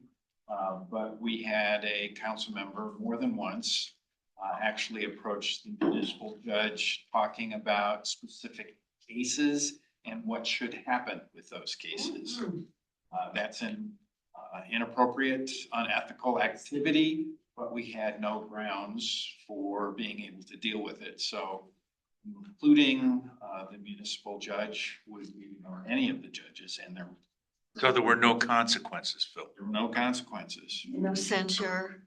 So Well, there's nothing they could do. There's nothing we could do. Well, so I will say that we were gonna talk about protocols and standards and all of that, and how.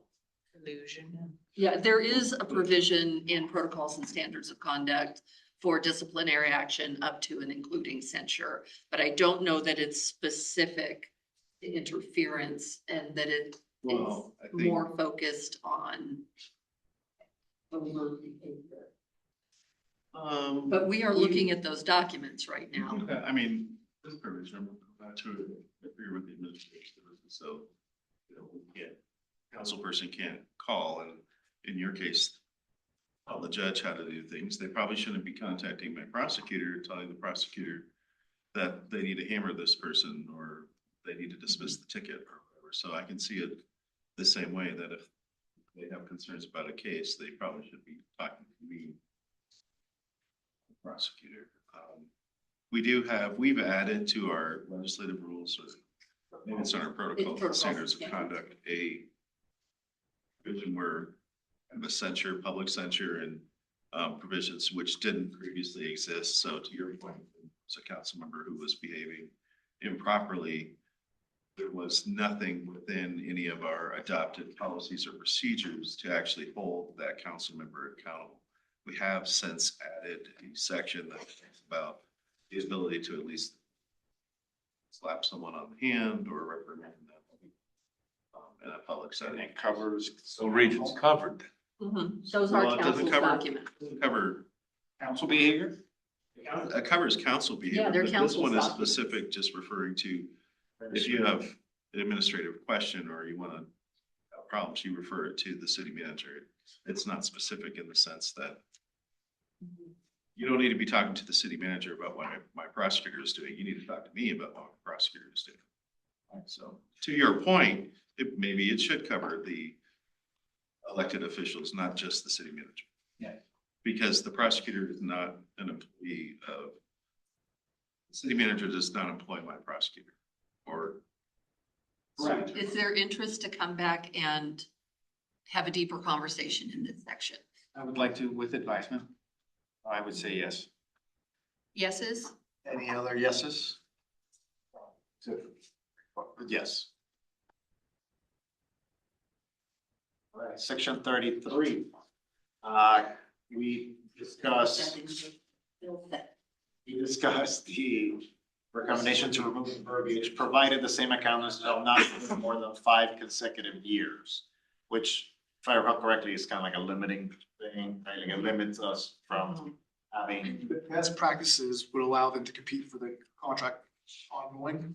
They have some real advantages because of the things they understand, the software, the systems, all those kind of things. And they can change out which partner is actually running the audit. So you can get that control in another way whilst much more efficiently. Just as an example, in the first year of a new 5-year contract, you have to pay approximately 120% of what you paid the last 4 years because of the additional work that happens in the first year. And so conceivably, we would save money if we had a qualified that could continue for more, and compete. They'd have to compete. We haven't bid it out, but they would be allowed to compete for it. Right now, they can't compete. We have to change the auditor every 5 years. Okay. And this will be just like removals so that the staff could have more. Options. Right, we more would options, just, more we would options. just take. It allows the incumbent and auditor to bid on the next 5 years. It doesn't guarantee that they'll get the bid, but they can bid. And then if they do win, they can just pull different personnel to conduct the audit versus. And we could do that anytime during the year if for some reason we're not getting the level of service we want, something like that. But not correct. We can change the partner that's on it within the 5 years. We just can't go beyond 5 years. I see. So Mike, is this causing a problem right now? I think it costs us as taxpayers more money than we would have to pay if we allowed the incumbent to bid. If we had a really productive relationship with the last auditor and we just switched, we're in year 2 with this auditor now. And the first year was brutal. The outcome wasn't brutal, the work was brutal because they just were unfamiliar and we would have to change our enterprise resource planning program, the software that goes throughout our city. And if we had the incumbent, it would have been, hundreds of less hours of our staff work as well as the auditor. You're saying the continuity of services. At least a At possibility. least the possibility of it. Possibility. Because if you have the relationship deteriorates or for whatever reason you wanna change, well, great, but if you wanna keep, you can't right now. That's right. Yeah. And the auditors report to the council. So, I mean, there really is a lot of controls built in. This additional control is unique to Littleton, and I don't think it serves us as taxpayers well. We're not getting the value to equal out. Value added is minimum, Yeah, and the cost is real. and the cost is real. You think the electorate would understand the issue? Well, that's for council to decide. Yeah. But I think we should at least consider it in our recommendation. Okay, I would just say there would be a perception on at least some contingents. Why are we changing the auditor? Why are we changing the auditor? Because we want to protect the city from collusion. Right, but I also think Staff that and- we have an opportunity with this, because remember, the recommendations that go to council may or may not see a ballot this year, next year, or the year after. We're in year 2 with the existing firm, and we may say, yeah, let's send it to a ballot, but let's wait until next year. That gives us plenty of time, and I've talked about it before, for community outreach, for education, to get these ideas in front of our citizens, in front of our registered electors, and explain the why. You know, And the so that industry would hopefully by the support it time as it does well. go to a ballot, there is an The understanding. 3 finalists for this, that we hired, that are in year 2 now, well, one of them's in year 2 now, all 3 of them said they would get rid of that rule. They would recommend getting rid of that rule. And they weren't our incumbents, they were trying to gain business, you know? Yeah, and so to your point, Phil, with the electorate right now, most of them understand it. No, do we have an opportunity to help them understand it? Maybe. I'm just raising that as a Yeah. consideration, so it would Would they be, be interested? it would be yes, but not now.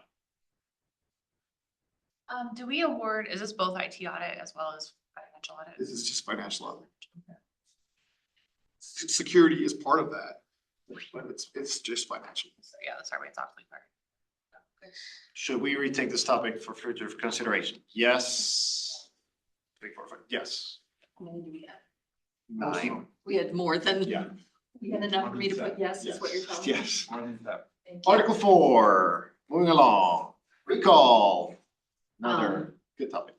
Yeah, so my recommendation, and this comes out of, conversations Carol and I have had over years, questions Billy submitted to me. There's no consistency in our charter when it comes to, petitioning. Some areas captures a total number of signatures needed, some doesn't.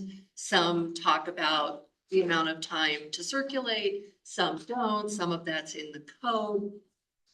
The only thing that we have to have in our charter is a reference to initiative and referendum, but we can refer that to the code. So that all of that could be captured in the code, where we could be much more prescriptive, how many days to circulate, and the number of days are different depending on what you're circulating it for. And it ranges from like 60 days up to 180 days. So, it's kind of hard to have a catch-all in the charter.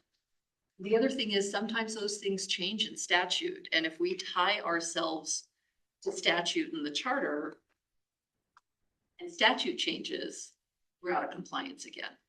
So my recommendation when it comes to any kind of petition circulation or number of signatures required, that there be a reference that we either defer to state statute or we defer to the city code if we have decided to adopt numbers above or below what might be in statute. So remove a lot of this verbiage and keep the bare bones that refers to the city code where all of these specifics will be housed. That is the That would recommendation. be my recommendation. That'd be also for sections 45 through 48. Are those the recall and referendum or the? Those are the initiatives and, Yeah. yeah. Can I add, well, I had for my notes, that one thing you had brought up when we were discussing this, is that the language we have in here about the number of the percentage of the registered voters in the last general election, rather than the percentage of the voters who voted in the last election, if you would add that to the list of possibilities. You're saying that that would be the code. Well, Or to However, we discuss. solve this, but that was one of the other issues with the current. Yes, I do recall Yeah. us talking about. Currently, the petition bar is higher for an ordinance than it is for an amendment. Yes. Because the amendment is the number of people that voted in the last gubernatorial election. The people that voted for governor, which is always gonna be a lot lower than the electors, so. Yeah, but yeah, Carol, I made that note, so thank you for that reminder.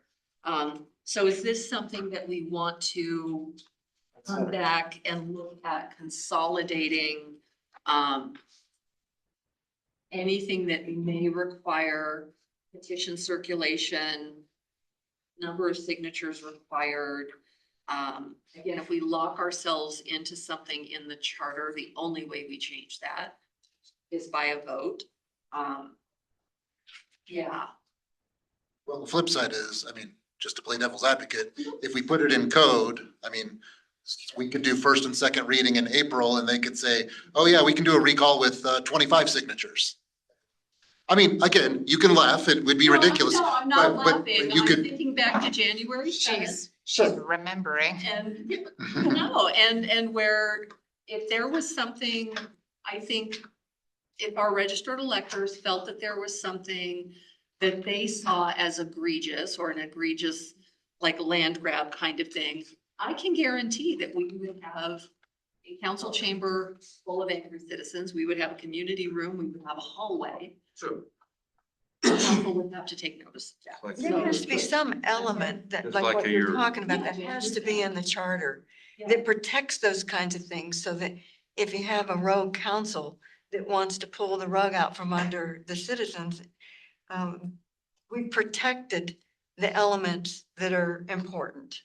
I don't think you can say the procedures, see the code. It has to be the timeline, the number of signatures. But That should that be could change, protected. that could change in statute though. But if it's in our. But then it automatically charter- applies. It supersedes our charter anyway. I mean, there's all kinds of things in our charter that we ignore today. So do we want to come back and have a broader conversation on this? Yeah, absolutely. Definitely. With regards to putting in the code, the council can change code, right? Through the reading process. Ordinance, yeah. So couldn't you, you're like basically. You have. Well, that was Billy's point, I think. Well, but in this case, if I'm a council member and I want to reduce the number of signatures to recall myself. Well, or four of us want to recall someone, the fifth member. The four of us can reduce it to make it easy to recall the fifth member. I think this whole But section, then that applies to all of us too. Well, sure, yeah. I think this whole section requires a lot of conversation that we should have at another time, but maybe we just go back with, like Carol's saying, we just need to clarify what a petition looks like. And we leave it the way it is, but all of this needs to be discussed, and I think we're the people to discuss it. All right. I would like to. As we leave it, I would just say that you're not gonna be able to change it to something other than 25%. State constitution, that's. Okay. That's. There you go. I would like to propose a plan of the break. Anybody in agreement with that? Maybe. All right. You should. Oh, It's 20 after 8. Title, that's Article 20. How long are we gonna go? I was going to propose to go to 9 if everybody is in accordance with that. If not, we can adjourn. Saying 9 o'clock. Yes, that's correct. Once everybody's back. And I checked it. Everything adjourns at 8. Okay. I gotta be gone by 9. Yeah. My recommendation was gonna be, hey, can we We got commitments tomorrow. Teams message? How many more do we have to go through? Phil, we're here. That's why I kept being like, this is what's supposed to be discussed. No, it's, you got snow, move on, yes, snow, move on, and then look at this all later. Still good. I know, Those have some health. I tried to, like I did. Gosh, please, just like, Yes. have conversations, just 30 minutes, we're probably gonna get to 5. We shouldn't even, I don't even think we should read them. Supposed to be up. That's true. No, we're all grown-ups, we have jobs, we know what we're looking at. Say a very. This actually could have been an email. If you wanna, Take her. then we'll talk about it. This could have been our first meeting. A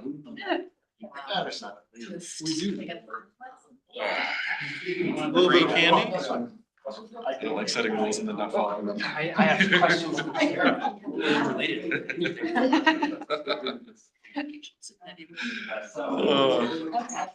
now's the baby. Right. Yeah. He's going through growth spurt, so he's waking up 3 times a night now instead of just. So that's not super. Yeah. Letter that I sent you. Oh, so. Please be done. We're tired, that's He's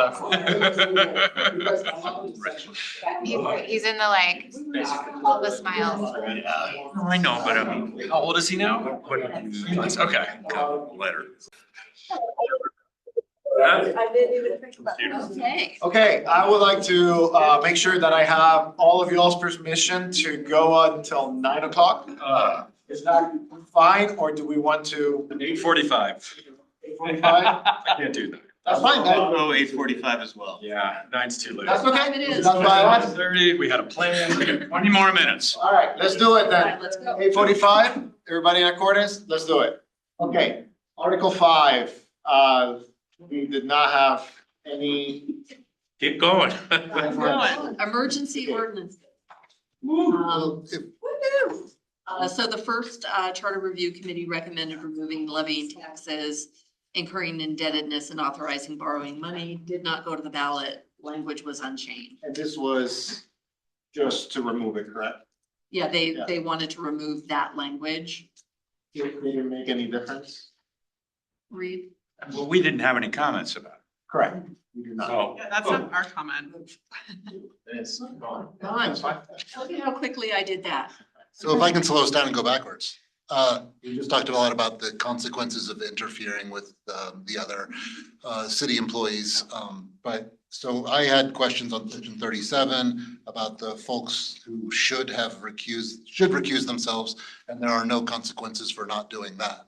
I don't know if we're So- consequences. Yeah, our council members don't have the option to recuse themselves. Well, where personal or financial interest is involved. Financial interest is it. Right. But what if they have a financial interest and they don't recuse? It has to be a direct financial interest. Okay. You know, we've had citizens come up and say that certain council members shouldn't be voting on something because they're a realtor. Are they gonna make any money off of that? Probably not. That's not a direct financial interest. They don't own part of the company that's doing the construction. And if they did, they had to recuse If themselves? they did, if it was gonna be a direct financial gain, And then this question is, if they don't, are there consequences? it's not your profession. But you own the enterprise. that's. The question is, let's say that I am a realtor, I have a personal financial interest upon this parcel, and I don't recuse myself, is there a consequence? Currently. We go to the code of ethics. Yeah, well, you have your informal recommend, it's also state statute that talks about, Okay, fair enough. impropriety for elected officials, whether those are state or local. Good to me. Okay, perfect. All right, let's get back to where we were. Initiative and referendum, I think we discussed that we need to come back and talk about. Which is the one that, if So, that one starting with changes. recall initiative referendum, we're talking about petition circulation, we're talking about number. Article 6 just needs to be entirely discussed.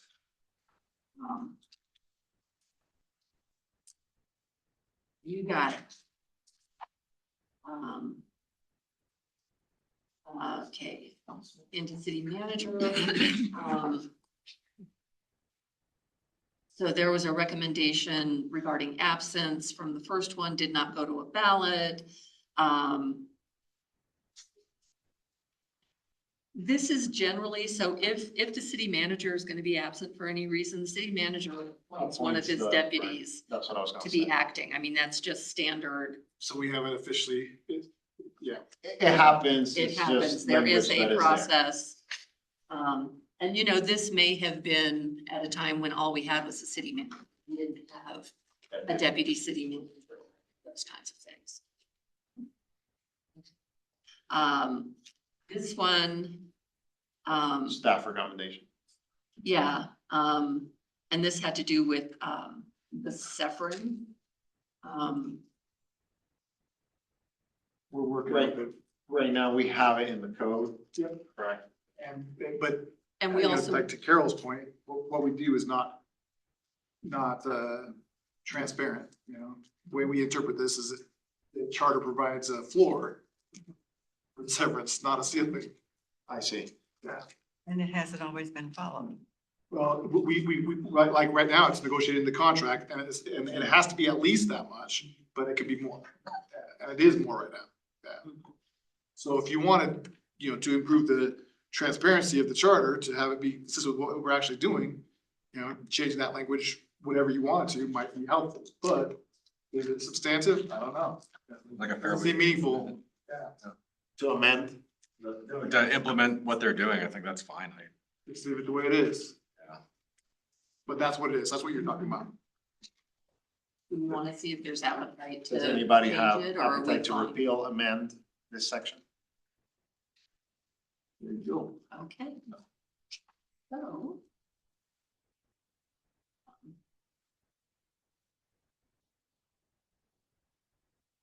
Okay.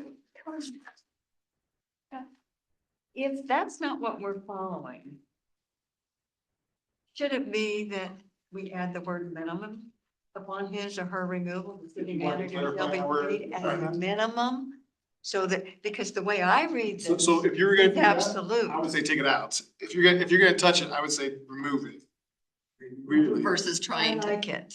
And then I would leave it as it is, but although you could do whatever you want. But to me, it's absolute. It says it shall be paid. It doesn't say shall be paid and then we'll do something else on the side. Yeah, it does say shall. And it is paid but it doesn't limit it. It doesn't live, right. It doesn't Well, say that's how that you it interpret can't it. be paid. The shall be is. A citizen. We can talk about it later. Well, is there any appetite to clarify it? Right, it doesn't say shall only. Yeah, I could tell you in the industry right now, you would have no candidates that would want to apply for well, shouldn't say that. Yeah, many of the best candidates would not apply for a job that had a limit of. When we hire a city manager, is there some kind of a part of the contract that talks about dismissal that would define what happens beyond what's stated? in the Yes, contract? absolutely. Contract, right? And that has to be approved in a public venue and all those kind of things. Okay. So the citizens, you definitely have transparency. Move on. Okay. Yeah, It's in the contract. It's Yeah, in the there's- contract. there's a They go before severance. council in a public meeting. We also have, you know, hundreds of city employees and there's only one employee whose severance package is laid out in the city charter. Yes, because they're a direct. the risk is really. Sure. And in many cities, the city manager is the only person who has severance. Oh, okay, when we were little birth. All right, Okay. Article 8, boards and commissions, general provisions, there was a language. There was a recommendation to add authorities. It didn't go to the ballot. Now it's a moot point because we don't have authorities other than the DDA, but they're an autonomous board. Council appoints members, but they don't. So it doesn't apply. We have boards and commissions. And occasionally a committee. Ah, yes, the city attorney. Oh, here we go. We did talk about this. Could you leave? I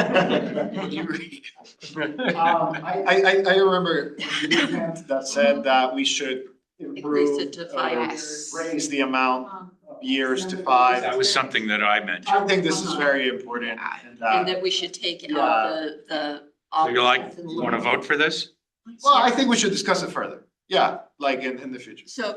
Yes. Are we voting? Yes, on the Just to number see of if years we want to and bring it back and Bring it potentially make back, this. a yeah, recommendation. because right now we have 2 years of experience. Or are we voting? Or are you just saying yes and we put it on there? Show of hands to discuss. To discuss further.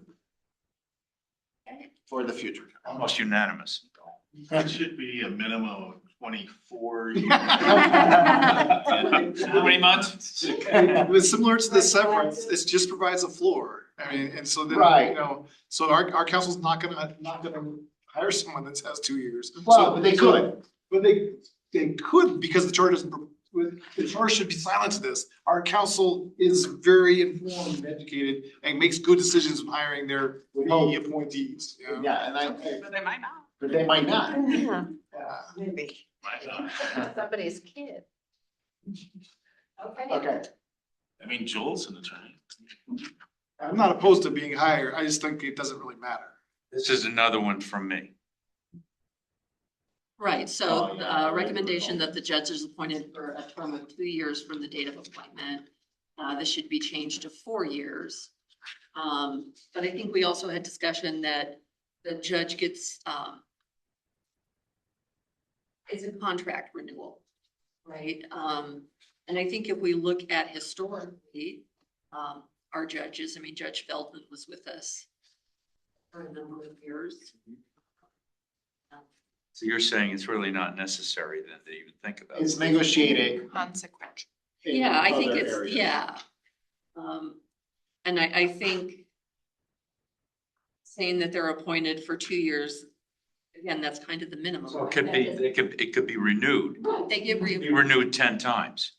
there's no cap, Yeah, there's that, no I cap understand. that says, once you, it's It not like doesn't they're on limit a us. board or commission and they get turned out, It doesn't limit us. right? There's, It's nice, I think, to have the 2 year, it gives the council the flexibility to move on from that judge without firing. Right, and 4 years might be too long, because then you might be stuck with someone. I can accept that. Okay. Kind of like current events. Keep that to myself. This was my comment. Yeah. And that's okay. Good comment. Means you're paying attention.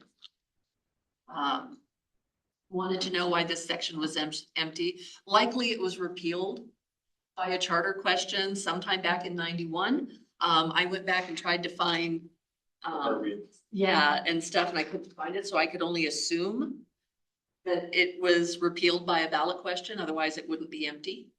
And so I would just recommend treating this as a Scrivener's error and changing that word amended to repealed. Because if the section is empty, that's what happened. I like that. That's fine. Yeah, I think we are in agreement. Yeah, the Colorado Governmental Immunity Act covers all of that section that would be wrong. So. Yeah, it was likely repealed. It was just not. Okay. It's just a nice cleanup. Quick vote. Yeah, but that's Not a even a vote. Scrivener's error. They can do it without. Yeah, that's a right? Scrivener's error. I can take care of Let's that one. continue. So I can fix that. Alrighty. That out. I'm gonna pop the notes so I don't forget. If I could learn how to spell.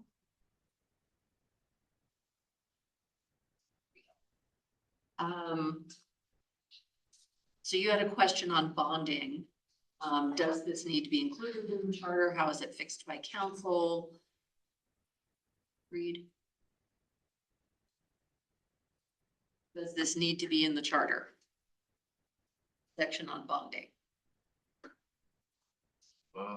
Because isn't that already done? What does it get us? No, I didn't follow up. I mean, we I will. bond somebody and they could still embezzle. Let me check with our On finance the director. key people regardless of this being required. It seems that Reed will check on. Okay. for that. Sorry. No worries.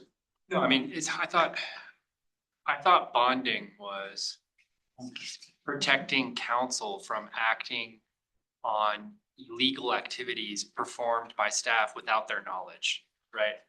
No, did I not understand that right? Or he's gonna follow up and come back to us. Okay.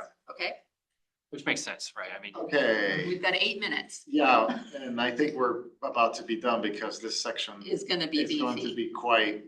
So the section that I'm referring to is the new section that we did not discuss because it wasn't technically legal. Right, so this one that legally just got added. See, I've highlighted it. which we so just voted upon, all of us. Everybody voted. So I think this is our A work good stopping for point. today. However, I would like to see if anybody has any questions about 65.5 that staff can research upon so that we can come prepared for that discussion next time. Yes. On this? Correct. Are there any This questions? was the ballot question that just passed. No, I understand that. And we haven't discussed it Correct. previously. No, I understand. Part of the charter. Are we going to discuss it? Well, I think that's Jose's question. Correct. I think when we come back, yes. But we Because need, it's part of the we don't charter. have parking lot questions about this. So this is the time to put those parking lot questions so that next time we can come and discuss if there is any modification. And I would say if you need to mull this over a little bit, like if we're in the next week. You can send me questions, comments, concern. I On think this we'll- item. Mhm. This one specifically, since we never had an opportunity to kind of do the initial conversation like. Because it's now a part of the charter. It is now part of it. And it wasn't a part of our Correct. discussion previously. Correct. Yeah, because it passed in November and then we waited for the canvas, and once the canvas was done, we codified. Is the code being updated to accommodate the charter change? We will update, so council passed an expanded notification ordinance. For that will need to be updated. Because this was more restricted in the sense that it requires first class mailing. Expensive. It's not a postage stamp that you would get at King Soopers and affix to it. It's by about 80 cents a mailing, so just a more expensive. And we could refer to the council if we thought, whatever the response is, we could recommend them to modify this. Not that they will take it, but there are certain sections, for example, the mailing, right? Does it have to be first class? I know that's what was decided. I understand that, but right now we have something in the code, something in the charter. So again, I think if, I was gonna make a recommendation. That whatever you send to us, because you're gonna send this. That whatever Reed just said about what has been passed. yeah, and That provide that written material so that we can all read that while we're well, looking at this. and then I also, that's why I had asked if folks can provide questions, comments, concerns about it to me next week, so I can update this section with those so that folks can be thinking about those questions, thinking about the comments. Think of it as kind of having, Well, we don't necessarily have the language in front of us. You're asking. She's gonna send that. no, about this section, not about the code, not about the ordinance that they just passed on I'm not expanded. asking that. You've sent previously the charters with all the sections in it, except for the section. I will send this section to you, although everyone should have seen it because it was on their ballot, and this is. I understand that, but I didn't photocopy my ballot. I will send this out to you. You're gonna send the whole document. I Yes, am, yes, I yes. am, but if, to Phil's point, if I'm asking people to give me questions, comments, concerns about it, they may want to see what the verbiage is. If they don't have it ingrained in their brain or tattooed on their bicep. So, but you have it there. You're gonna send that to it. I wasn't gonna send this to you until I update it with notes. Oh. So I'm gonna need a few days to do that. And then you'll get it. You'll get it well before the next meeting. That's good. But it's probably gonna be next week before you get it, the end of next week before you get it. I have a question on this one, which is, should we, I know there was a lot of discussion on what it meant, whether ADUs should be in it or not. So should we consider updating the number from 2025 to 2026 to include those provisions, those vested rights that were given to homeowners in 2025, in the middle of 2025, and they were removed from homeowners by their vote to go back to January. That's a question we can deal with at the next time when it comes up. Yeah, but- Not now. No, Right, not yes, yes, now, yes. but he's having me add it as a question Add here. it as a question, so we can get. That's your question. Yes, that's correct, that's my question. So if I have a question, it'll come up because I'll send it to Colleen. And I'll put it Just on. like your question, but it came up now. Mine will come up in 5 days. Yeah, and then you'll all get them. at No, the no, same time. understand. That's cool. I can't comment with the question if I don't have it in front of Yeah. I will get it to She'll you. send it, she'll send it. Any other questions that you guys have? I have read this enough times that I had that question for a while, so. Can we wrap up? Okay. 2 minutes earlier. Awesome. Thank you for giving me the extra 15 minutes, giving ourselves the extra 15 minutes. And reminder, we meet again on February 19th. February 19th. We hope to go through the next few sections. We're gonna have some discussions This next one is time. gonna be, yeah, a little bit more robust for sure. Thanks, everyone. So I'll send that out now. Jose, thank you for sending out the memo. Oh, yeah.